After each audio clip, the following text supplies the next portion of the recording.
This is Democracy Watch. So, Mark, we cover a lot of threats to voting rights here. This is an issue that you maintain is the single biggest threat to democracy that we face right now, and one that simply isn't getting the coverage that it deserves in the media, and that is election vigilantism and voter challenges. So, tell us why you think this is the biggest threat to democracy in 2024.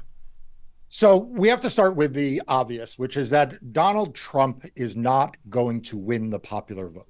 Under no world does Donald Trump even try to win the popular vote. So he is left to use every trick and device and scheme to figure out how to win the election without a popular mandate. And one of the tactics and techniques that we have seen Republicans increasingly rely on, he relied on it to some extent in 2020, we saw it in 2022, and I fear we're going to see it in 2024, is election vigilantism, which is essentially empowering and inspiring small groups, or in some cases not small, but groups of conservative activists, Republican parties at the local level, to engage in election vigilantism, whether it is the staking out of drop boxes wearing body armor, intimidating voters from simply returning their ballots. We saw that in Maricopa County in 2022. Whether it is submitting lists and lists, spreadsheets of names of voters who they have never met and they know nothing about, to county offices, to ask those county offices to disenfranchise those voters, not allow them to vote. We saw Republicans try this to the tune of 360,000 challenges in one state in Georgia in 2021. We saw 100,000 in Georgia again in 2022. We have seen these efforts now in Arizona, in Pennsylvania, in Michigan, in Nevada, in New Hampshire. This movement towards election vigilantism on the other side is something we need to treat as deadly serious for our democracy. Talk about what happens if we continue to completely ignore this issue. Like, in a perfect world for Republicans, what's the outcome here? So look, I mean, in reality, we know that the outcome of the 2024 presidential election is likely to come down to, a few thousand votes in a handful of states. Control of the U.S. House may come down to less than 10,000 votes across a handful of states. Senate control, same thing. We live in a world where the margins between winning and losing are so narrow, but the consequences between winning and losing are so great that what Republicans have figured out is that if they promote this vigilantism, they may dissuade 1,000 voters in one place from voting. They may disenfranchise 3,000 voters in another county from being able to vote. They may get ballots tossed from a third county to 5,000 ballots. And the next thing you know they have swung the outcome of a national election. They have swung control of the House or of the Senate or of governorships. So if we ignore this, if those of us who care about free and fair elections ignore this, we may very well wake up the day after the election wondering what happened. And the Republicans will wake up the day after the election knowing exactly what happened. They were able to use these vigilante tactics to dissuade and intimidate and harass voters and to throw out their ballots in seemingly small numbers, but numbers that aggregate across counties and states sufficient to affect the outcome of the election.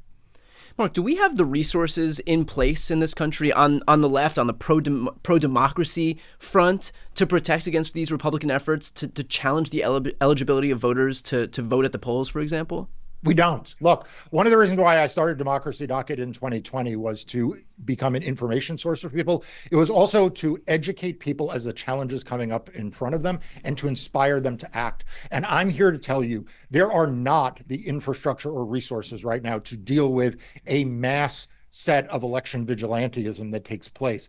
It is something that is very, very hard for law enforcement to deal with because it is so atomized and it comes up at the last minute. It is a very hard thing for election officials to deal with for the same reason. And that assumes that the law enforcement and the election officials want to stop it. In too many places, we have election deniers now in positions of power. We have election deniers running our elections in some critical places, either at the state level or the county level or at the local level. So no, there are not enough enough institutional resources, and there's not enough private resources around this.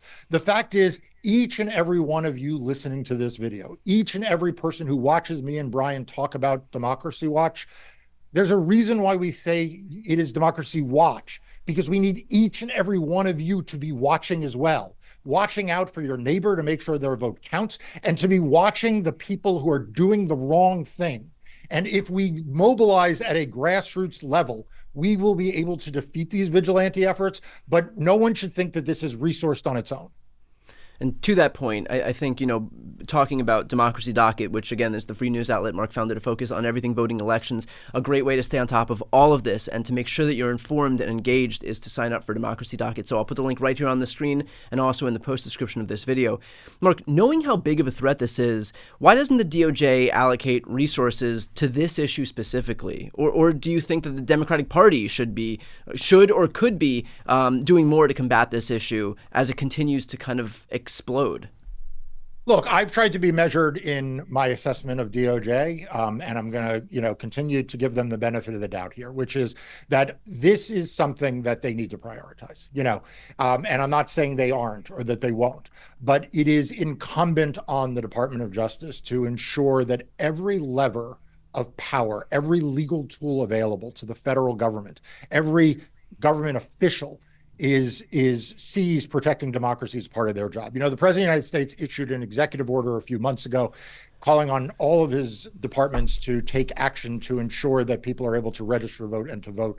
And I know that that was not aimed at this issue specifically, but the Department of Justice, state law enforcement, AGs, everyone in government needs to do everything they can. In terms of the Democratic Party does what it can, but the Democratic Party has to also be running elections. They also have to be supporting candidates. So they do their part and they do more than their share, but it is not a replacement for what the government can do. And it's not a replacement for what each and every one of us who as citizens have an obligation to our neighbors, that none of them should be disenfranchised for no good reason.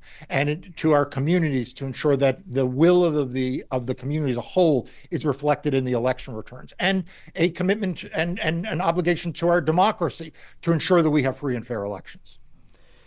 Why do you think that the media isn't giving this the attention that it deserves? I think the media doesn't give this the attention it deserves because there's no other side to it. I wish I could say it was something else, but the media wants a narrative in which it can point to both sides, both parties doing something roughly the same. So exactly. Donald Trump is a blithering idiot who lies constantly and confuses who the president is, who he ran against, can't pronounce words, slurs his speech, and they need to draw an equivalent to President Biden, who, like any of us, I'm sure someone can go through the videos and see me misstating, a date or misstating a place. And so they thrive on these sort of false equivalencies. And the problem on this issue, on the issue of election vigilantism, is there aren't Democrats engaged in election vigilantism. There are not pro-democracy groups knocking on people's doors to intimidate them to vote. And so I think the media feels uncomfortable in the way that I think is really undermining their credibility and democracy in calling out the Republicans as Republicans for what they're doing, which is unmitigated wrong. Absolutely spot on. Could not agree more with that. Let's finish off with this. It feels like every time you and your team or any of these other firms who are fighting back against this kind of fight back successfully against one of these efforts, that two more of them sprout up in their place. So what's the solution to all of these patchwork of election subversion efforts by the Republicans across the country? Because it seems to be not only getting worse, but the sheer quantity of these challenges seems to be increasing exponentially. Yeah, so people may or may not like what I have to say, but here we go. Elect Democrats. What we need Democrats in control of both houses of the Congress. We need President Biden reelected. And once that happens, they can enact federal legislation that will go a long way towards solving these problems. Elect Democrats, governor in North Carolina, elect Josh Stein. Elect Democrats in state legislatures. If we put Democrats in office, they are going to put in place pro-voting policies, not policies that just help Democratic voters, but policies that help all voters. Because ultimately, as you say, I can keep fighting in court and we can win, but we are not going to out-organize voter suppression, but we're also not going to solve the problem of voter suppression only through litigation. It is only by going to the ballot box and electing Democrats that we're going to solve this. So I know that there are people out there listening who say, but I'm disappointed in the Democrats about this. I don't like Joe Biden's policy on that. I'm here to tell you that for your future, for the future of your children and your children's children, for the future of democracy, you need to get out to vote. You need to make sure you're registered. You need to get out to vote for Joe Biden and the Democratic ticket up and down the ballot for every office. Make sure your friends are registered. Make sure your family, explain to them the stakes. And if we all do that, and we are able to enact federal legislation, have good state officials, and show Republicans that this isn't a successful path to power, then through that victory and their defeat, hopefully can emerge a better and stronger democracy. Perfectly put. Again, for those right now watching who are looking for a way to support Marc and his team and the invaluable work that they do in protecting democracy in the courts, please sign up for Democracy Docket. I'll put the link right here on this screen and also in the post description of this video. I'm Brian Tyler Cohen. I'm Marc Elias. This is Democracy Watch.